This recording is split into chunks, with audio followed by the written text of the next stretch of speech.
Rokurokubi, the long-necked woman. The village of Mizuho had always been a place of quiet beauty, nestled beside the whispering river. But a sickness had begun to creep through its homes, a silent thief of vitality.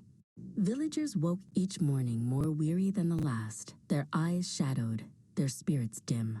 Whispers of a nameless ailment filled the air, a malaise that doctors could not cure, nor herbs alleviate. Among them lived Hana, a woman of exquisite grace, her movements as fluid as the river itself. She was admired for her gentle smile and her constant, elegant silk scarf, which she wore even on the warmest days. New to Mizuho, Kayato, a keen-eyed merchant, often found his gaze drawn to her, not just by her beauty, but by the subtle tension in her shoulders, the way she sometimes clutched the fabric at her throat. Kayato, a man of quiet observation, couldn't shake the feeling that something was amiss. The villagers' exhaustion grew, and with it, the hushed tales of old women, their voices barely audible, speaking of shadows that stole breath, of spirits that leached life. He began to seek out forgotten texts, ancient scrolls hidden in dusty corners of the village shrine, searching for answers to the encroaching dread. As twilight bled into night, Hana would retire to her home, the day's gentle facade slipping away with the setting sun. She would lie upon her futon, her breathing soft and even. But as the moon climbed higher, a subtle tremor would begin beneath her scarf. Slowly, imperceptibly at first, her neck would begin to lengthen, a silent, sinuous stretch, like a vine seeking the night air. Her head, now detached from her body, would drift from the room, a silent specter. It would glide through the moonlit village, its gaze fixed on the homes where the weary slept.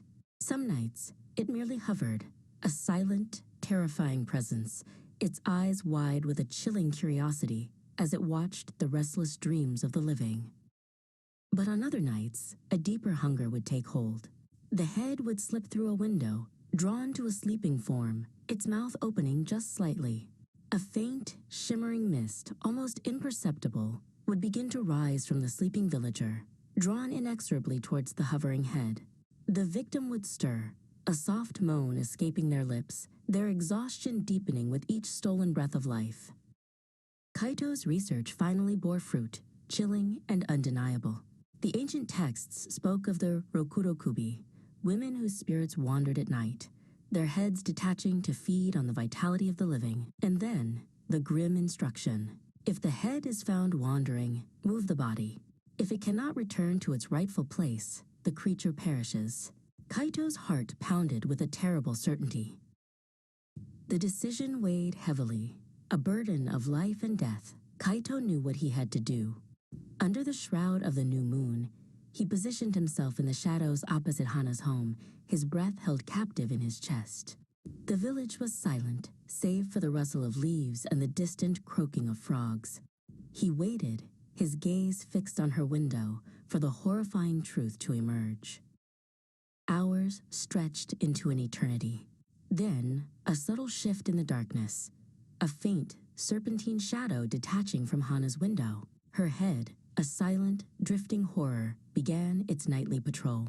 This was his chance. Kaito moved, a shadow among shadows, slipping into Hana's home, his heart a frantic drum against his ribs. He found her body, still and lifeless, a hollow shell upon the futon. The returning head, its hunger sated, drifted back towards the familiar comfort of its home. But as it slipped through the window, it found only an empty space where its body should have been.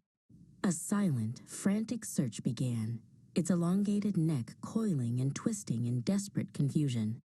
Then, a terrible understanding, a silent scream of pure, existential horror. The head thrashed, its features contorting in agony, before collapsing into dust, leaving only the lingering chill of its demise. Slit-Mouthed woman.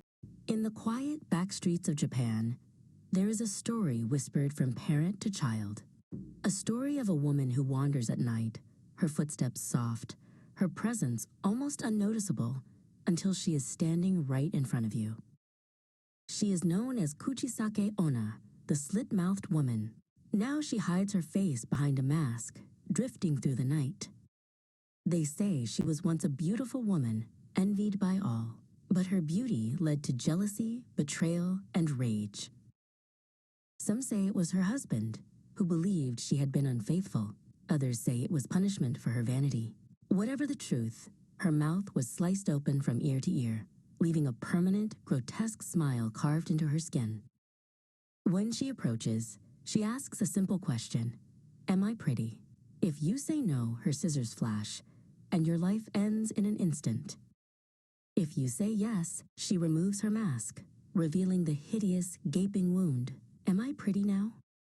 Answer no, and she kills you where you stand. Answer yes, and she cuts your mouth open to resemble hers. There is no safe choice.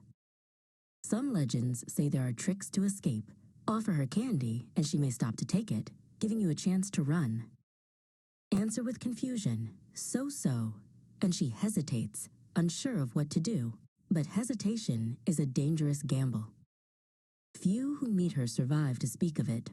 So if you ever find yourself walking alone at night, and a woman steps out of the shadows, her voice soft, her mask covering her face, pray you never hear the words, "Am I pretty?" Sadako, the cursed tape. Long ago, in a world where shadows danced with secrets, lived a girl named Sadako Yamamura. She possessed powers that twisted the understanding of those around her, powers that whispered of the unknown and stirred a deep, unsettling fear in every heart she touched. This fear, like a creeping vine, soon choked out all kindness, transforming into hatred. And hatred, in its bitter embrace, turned to violence. Sadako was betrayed, attacked, and cast into the cold, unforgiving darkness of a deep well, left to perish in despair. But her rage, a burning ember, refused to be extinguished. It festered in that lonely, watery tomb for years, growing stronger, more potent, until it took on a terrifying form. Her curse became bound to a simple, unassuming videotape. One evening, a young woman named Alara, curious about an old tape she found, decided to watch it.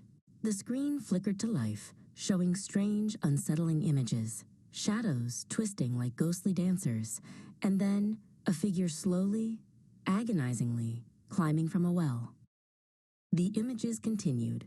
A woman, her face obscured by wet, dark hair, emerging from the depths. As the tape abruptly ended, the phone beside Alara rang, a jarring sound in the sudden silence. She answered, her heart pounding. A single, chilling message echoed through the static on the line, a whisper from beyond. 7 days. Ilara felt a cold dread settle deep within her, a premonition of something terrible.